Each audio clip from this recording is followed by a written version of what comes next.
10 years of sharing an apartment until she loved me in our kitchen. The kitchen smelled like burnt toast and regret the morning I realized I had wasted 10 years loving someone who saw me as nothing more than furniture. I stood there watching Emma hum to herself as she made her coffee, completely unaware that my heart had been breaking in slow motion. Every single day we'd shared this tiny apartment, and I knew something had to give. After a decade of being her best friend, her roommate, her confidant, her emergency contact, and her shoulder to cry on through countless failed relationships, I had become invisible in the exact way that hurts the most. The way where someone knows everything about you except the one thing that matters. We met in college when housing costs forced two strangers to become something more out of sheer financial necessity. Emma had responded to my ad for a roommate with a message that was equal parts desperate and charming, and when she showed up at my door with 2 suitcases and a houseplant she'd already named Gerald, I knew my life was about to change.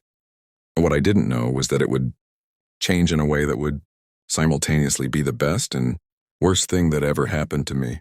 Those first few months were a blur of learning each other's rhythms, of discovering that she sang off-key in the shower and that I always left cabinet doors open, of late-night conversations that stretched until dawn and made us both late for our morning classes. Somewhere between her teaching me how to cook something other than instant noodles and me introducing her to classic films she'd somehow never seen, I crossed a line I never meant to cross.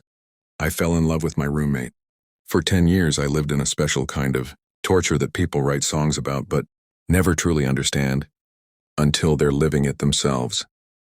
I watched her date men who didn't deserve her, who couldn't see the way her eyes lit up when she talked about her dreams of opening her own bakery, who never noticed that she always tucked her hair behind her left ear when she was nervous. I was there for every heartbreak, holding her while she cried into my shirt, resisting every instinct to tell her that I would never hurt her the way they did. I celebrated every promotion at her job, every small victory, every moment of joy, loving her from a distance of mere feet that might as well have been miles. Our apartment became a museum of almost and never quite, filled with inside jokes and comfortable silences and a kind of intimacy that everyone mistook for deep friendship, but that felt like slowly dying to me. The worst part wasn't the longing or the jealousy, or even the heartbreak of watching her love other people. The worst part was how good we were together in every way except the one that counted.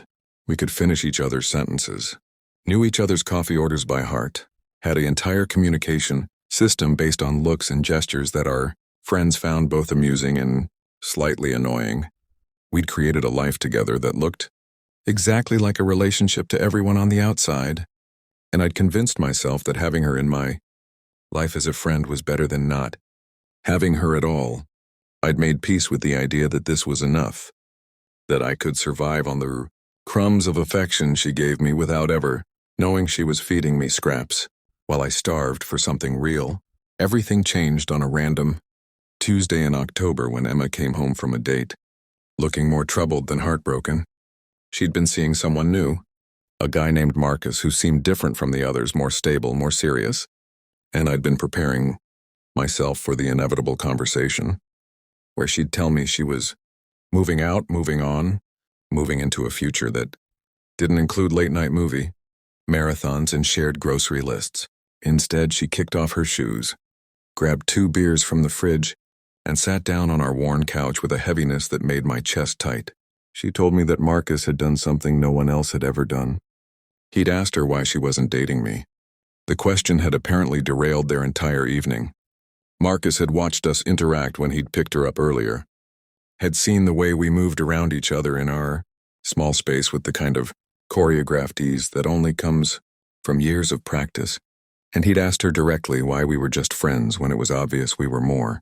Emma had laughed it off, had given him all the standard answers about ruining our friendship and not wanting to complicate things and being better as roommates, but he'd pressed the issue. He'd told her that he couldn't seriously date someone who was clearly already in love with someone else, even if neither of them had the courage to admit it. Then he'd taken her home, wished her luck, and walked away from what could have been something real, because he refused to be someone's second choice. She told me all of this while staring at her beer bottle, peeling the label off in small strips, and I felt something inside me crack open.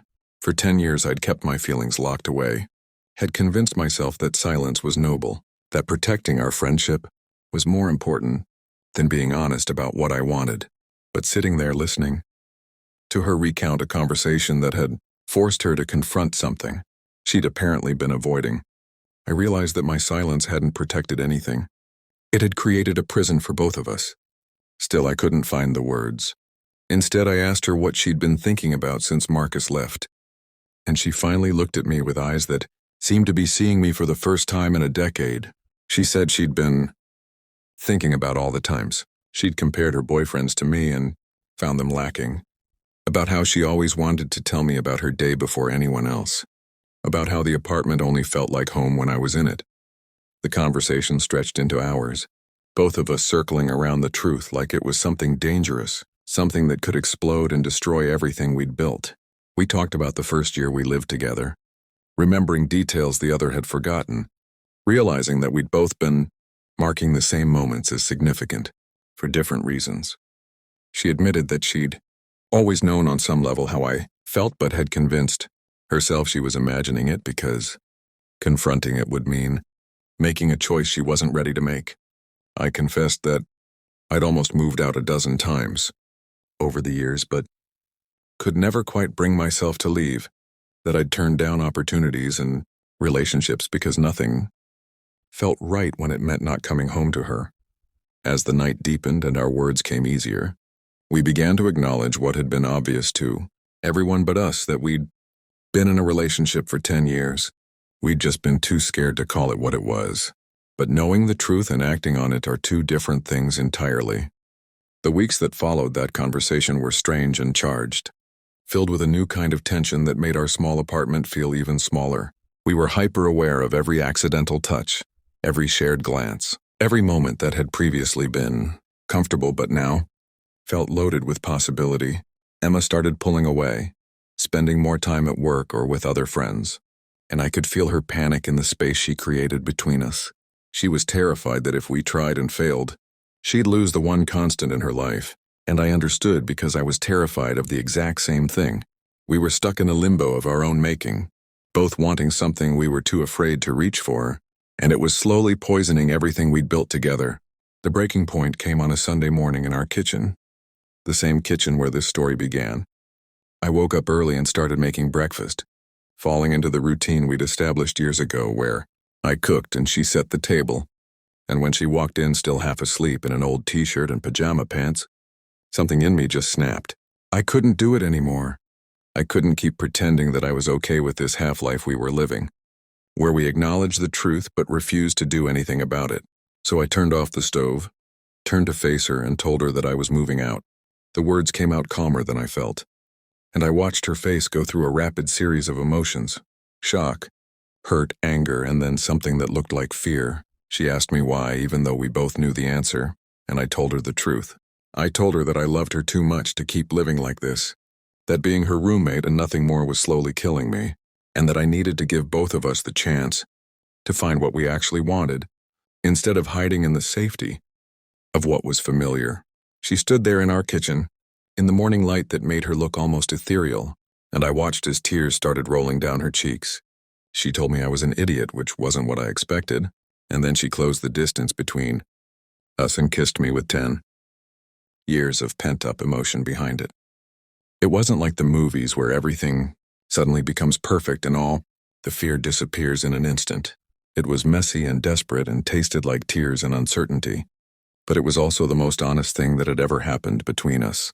When we finally broke apart, both of us shaking, she told me that she'd been in love with me for so long she couldn't remember when it started, that she'd been dating other people hoping it would make these feelings go away, and that the thought of me leaving had just made her realize that she'd rather risk everything than lose me by doing nothing.